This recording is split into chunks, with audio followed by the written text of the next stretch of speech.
Request କରୁଛି ଟିକେ side ଦେବ କି ପ୍ଲିଜ୍।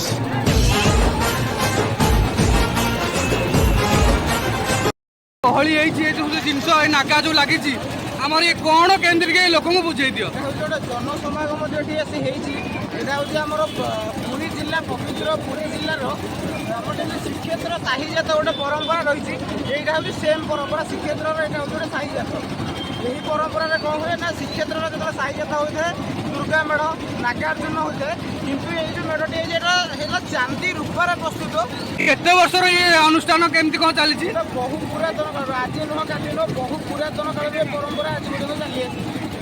এটা আজির পরম্পরা নয় কি কালির পরম্পরা নয় বহু পুরাতন কাল 1600-1700 খ্রিস্টাব্দ যেতবে লাঙ্গুড়া নরসিଂହଦେବ আসলে যেতবে আমার খোর্ধা টাঙ্গিপଟ সাইড্রে যেতবে পথর যাওয়া কোଣାର୍କ মন্দির নির্মাণ হওয়া সেই সময়ের এ পরম্পরা আজ পর্যন্ত লাগি রহি আছে।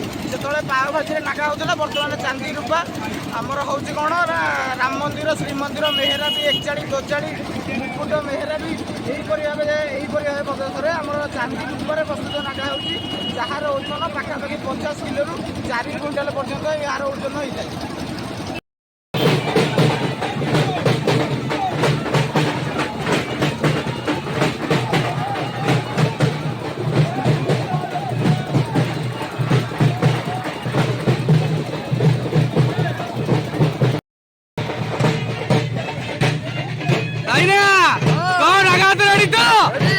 କେମିତି ଲାଗୁଛି ବନ୍ଧା ହେଇଛି ନାଗା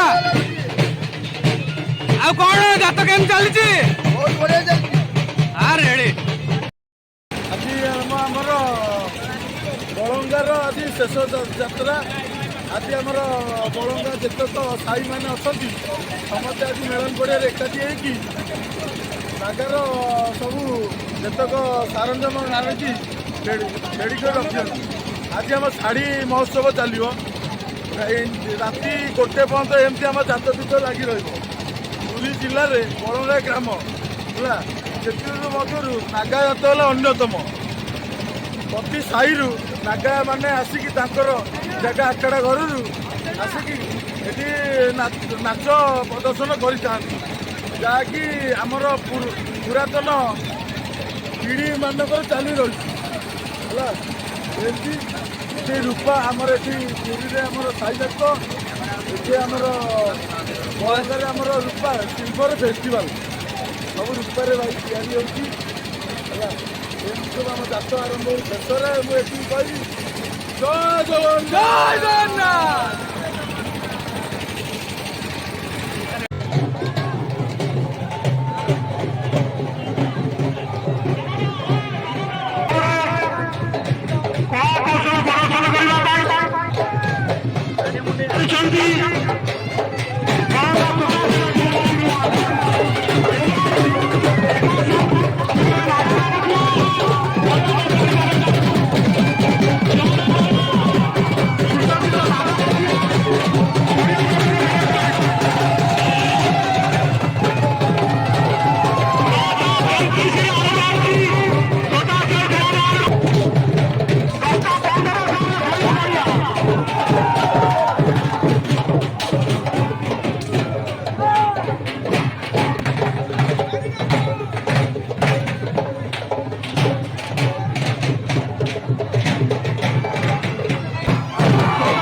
जो ये जात होची ए जात विषय रे भाई किछ कुहत सबुठ नंबर है आम बलंगा पाटना जाई बणिया जाई देखो नागा 3 नागा 6 नागा नंबर 1।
ଟିକେ ସାଇଡ୍ ହବ